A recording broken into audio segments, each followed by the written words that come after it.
नमस्कार बच्चों, आज के इस वीडियो में हम स्टेपर मोटर के फर्स्ट मोटर का टाइप चर्चा करेंगे and that is called permanent magnet stepper motor. बच्चों, नाम से ही क्लियर है, परमानेंट मैग्नेट यानी इसमें हम रोटर को परमानेंट मैग्नेट के फॉर्म में यूज करते हैं। मींस रोटर यहाँ परमानेंट मैग्नेट होता है। परमानेंट मैग्नेट का मतलब आप जानते हैं, वो मैग्नेट जिसके अंदर मैग्नेटिक पोल्स फिक्स होते हैं और इसीलिए इसको हम परमानेंट मैग्नेट स्टेपर मोटर बोलते हैं। यानी एक ऐसे स्टेपर मोटर जिसमें रोटर परमानेंट मैग्नेट का बना हो और स्टेप रोटेशन करता हो, that is called permanent magnet stepper motor. बच्चों, स्टेटर के अंदर हम डिपेंड करेगा, हम 2 फेज 3 फेज या फिर higher order of number of phases winding कर सकते हैं। जितने नंबर ऑफ फेजेस की वाइंडिंग करेंगे उसके अकॉर्डिंग हम रोटर के स्टेप एंगल को आसानी से एनालाइज कर सकते हैं। आप इसको ऐसे समझिए कि हमारे पास टर्मिनल टूल बॉक्स है, हमारे पास सेटअप है जिससे हम स्विचिंग ऑपरेशंस स्टेटर के सप्लाई में कर सकते हैं और हम पेयर ऑफ फेजेस को, पेयर ऑफ पोल्स को एक साथ इनर्जाइज करेंगे और उसके इनर्जाइज के अकॉर्डिंग जो मैग्नेटिक फील्ड का अलाइनमेंट होगा, उसी मैग्नेटिक फील्ड के अलाइनमेंट पे मेरा रोटर अलाइन होगा, यानी रोटर के मैग्नेटिक पोल्स अलाइन होंगे। आप इस डायग्राम को देख के, एनिमेशन को देख के, जो भी आप चाहे रिफर करना चाहे उसे आसानी से समझ सकते हैं कि कैसे स्टेटर के पोल्स को हमने इनर्जाइज किया है। यहाँ हमने सालिएंट पोल कंस्ट्रक्शन लिया है। जैसे मैंने 2 पोल के रिस्पेक्ट में यहाँ आपके साथ चर्चा की, आप चाहे तो 4 पोल रोटर, 6 पोल रोटर का भी डिस्कशन कर सकते हैं। तो आप देखिए यहाँ पे A1 A2 एक पेयर ऑफ वाइंडिंग है, सिमिलरली B1 B2 एक पेयर ऑफ वाइंडिंग है।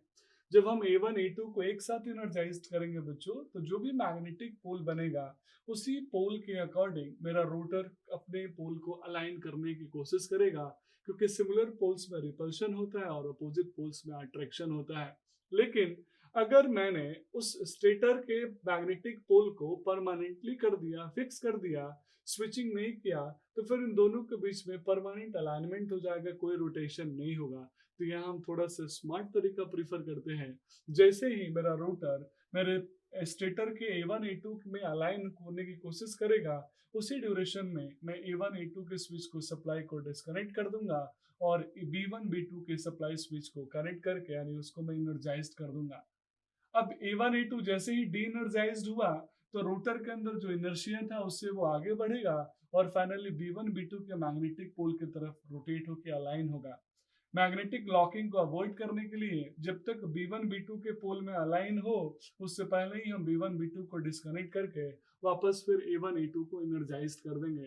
तो इस तरीके से मैं सिर्फ स्विचिंग ऑपरेशन परफॉर्म करता हूँ स्टेटर के पोल्स में, और उसी स्विचिंग ऑपरेशंस की वजह से मेरे रोटर का कंटिन्यूअस नहीं जबकि स्टेप रोटेशन के फॉर्म में आसानी से रोटेशन हो रहा है, and that's why this is called permanent magnet stepper motor. Means permanent magnet stepper motor में रोटर हमेशा परमानेंट मैग्नेट होता है। हमें स्टेटर के मैग्नेटिक पोल्स को इस तरीके से इनर्जाइज करना है कि रोटर का कंटिन्यूअस रोटेशन होता रहे, रोटर कभी भी एक दूसरे से लॉक ना हो।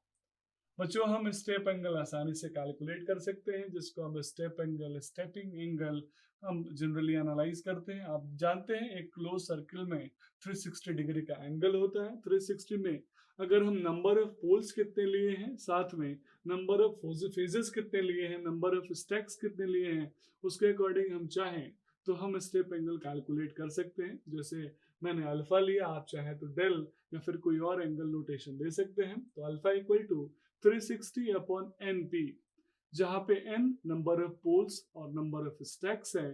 सिंगल स्टैक, मल्टी स्टैक्स में हम स्टैक्स बोलते हैं, और P नंबर ऑफ पोल्स या फिर नंबर ऑफ पोल्स तीथ है। तो इस तरीके से आप जो स्टेप एंगल होगा उसकी वैल्यू नंबर ऑफ पोल्स और नंबर ऑफ स्टैक्स के अकॉर्डिंग एनालाइज कर सकते हैं। जैसे हमने चर्चा किया, अगर आपको स्टेप एंगल कम करना हो तो आपको नंबर ऑफ पोल्स और नंबर ऑफ स्टैक्स को बढ़ाना पड़ेगा। अब बच्चों, हम बात करेंगे क्या एडवांटेजेस है परमानेंट मैग्नेट स्टेपर मोटर में।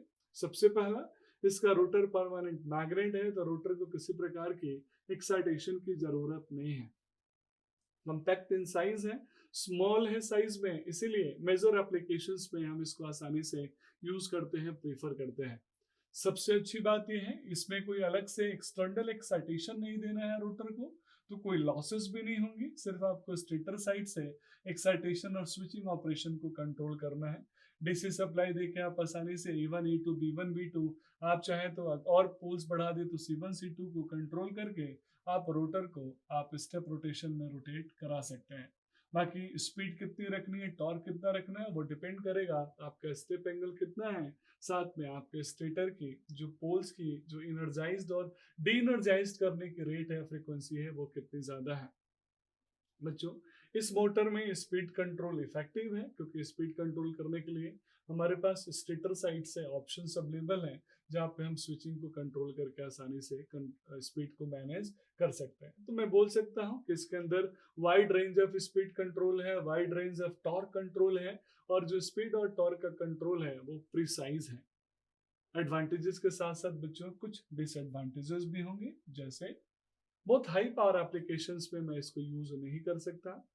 इसमें जो टॉर्क मैं प्रोड्यूस करूंगा उसकी क्वांटिटी अमाउंट लिमिटेड होगी, और साथ में इसकी लाइफ यानी परमानेंट मैग्नेट मैंने यूज किया है रोटर में बच्चों, तो इसकी लाइफ बहुत ज्यादा नहीं होगी क्योंकि परमानेंट मैग्नेट यूज करने की वजह से ओवरऑल आप जानते हैं एक मैग्नेटिक मटेरियल की, एक मैग्नेट की एक लाइफ स्पैन होती है।